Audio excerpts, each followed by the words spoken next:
Good morning. It's Harvey Jackson. We're just going to go through some articles, just just saying that the markets seem to be worrying about the economies and not just the U.S. economy, but all economies. So let's just get into it. Mitch Miller from on X, he works for DTM. Um, you can see here that there's a pretty good correlation of just all markets are kind of taking risk off, including uh, corn, wheat, and the Nasdaq, and then the 10-year note is actually looking for safety and going long.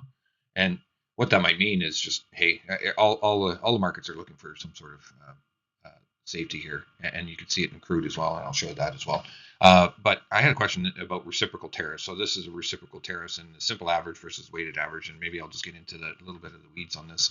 And I just zoomed in to look at the ones that are important, and of course I'm going to say we're the most important, but if you're considering Trump, he's the most important. So, but simple tariffs are just the average of the tariff, all the goods that have tariffs, and then the weighted average is all tariffs and all the other goods that are moved as well. So you can see the simple average, if you have tariffs on, could be well, it's a lot greater than with all the other goods that don't have tariffs, right? So, but if we're just looking at a quick comparison, tariffs that the U.S. have on to Canada, and we don't know exactly what goods they are, and I'm going to say there's some goods here that we have tariffs on that or duties. And I know a couple of my coworkers love me saying duty, but anyway, let's uh, the we have tariffs on some goods, basically stopping the U.S. Goods from coming in, and dairy is probably one that's going to have a huge target on its back um, because of supply management and the price of our dairy versus their dairy could definitely come into our market, and it's like 200 some percent, even though it only shows 3.8%. But when you weight it all and all the other goods that don't have tariffs, there's an advantage and disadvantage.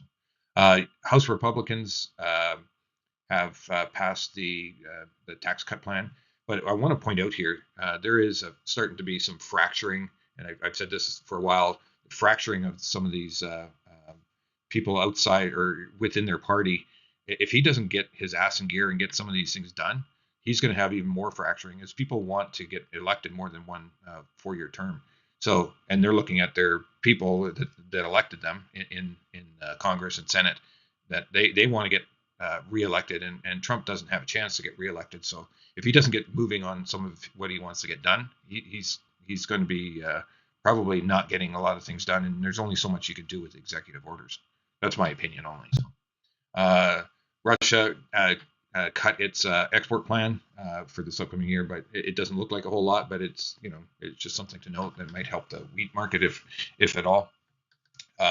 Corn is kind of stabilized a little wee bit, and there's the annual outlook forum, which is just economics. Somebody's just going to run the economics and say what acres are going to come from the economic model as they see it. It is not usually a big moving market, but it does put numbers on the page. End of next month will be the big tell of what acres are going to be in the corn and soybeans right at the very end of the month. I'll see at the very end of the slide deck when that is. But crude oil's falling. So this is all of these things are based on economies, right? So if you look at the crude oil falling, we're below $70 a barrel. We're in the 68 something, and a lot of these things are just, hey, the market is worried about the economy, so the price of oil is going down, and the consumption is going down, of course, as well. Uh, this got brought up because yesterday Trump was talking about maybe revitalizing some of these plans, and Keystone got brought up. I don't know how that's actually going to work. Like that, there is piping on the ground or in the ground, but I don't know if that's going to. A lot of it probably could be because it's not being used. It probably will have to be replaced if they can revitalize that plan. And you got to remember, there's only a 4-year term, and we have an election coming here too. So, and there's a lot of lean from the Liberals not to have any such pipeline anywhere in Canada. So keep that in mind as well.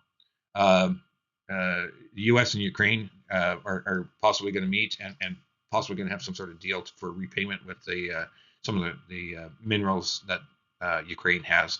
I kind of debate whether that's is it significant enough? Like there's more critical minerals in U.S. than there is in Ukraine, but if you can have another supply, all the better, right?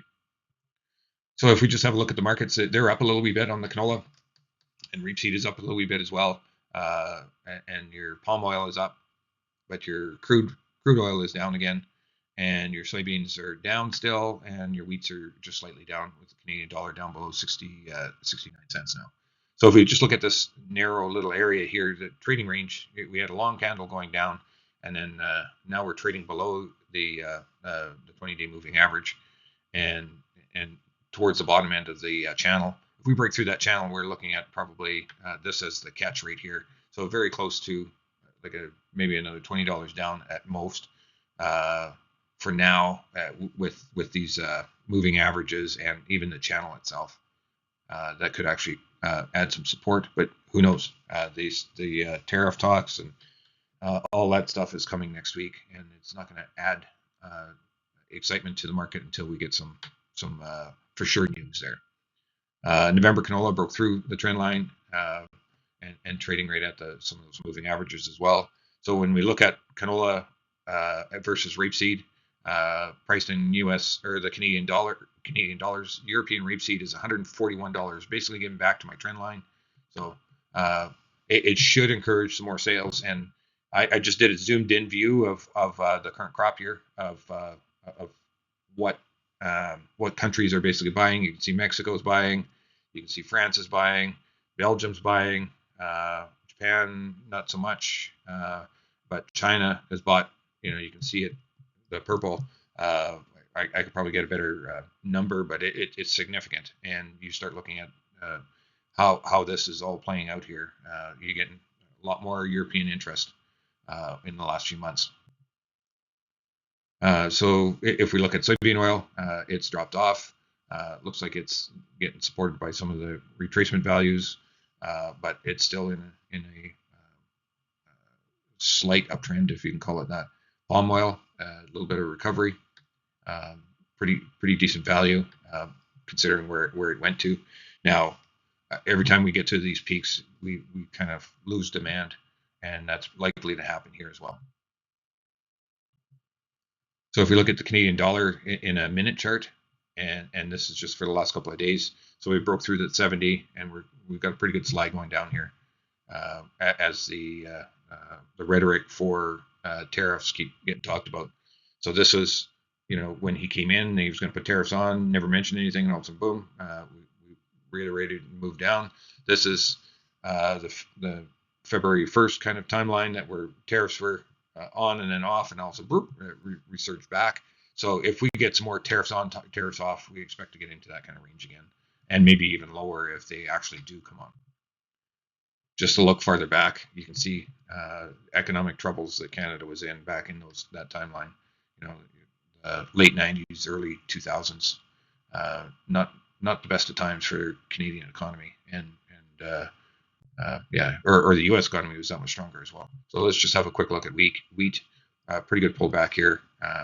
Still decent values when you look at it, but we're still caught at the 38.2 retracement. When we look at the hard red winter, it's slightly higher than that, but it has a pretty good slide there. So we need something to stop this global wheat market to keep pushing this down here. Chicago, and here's corn.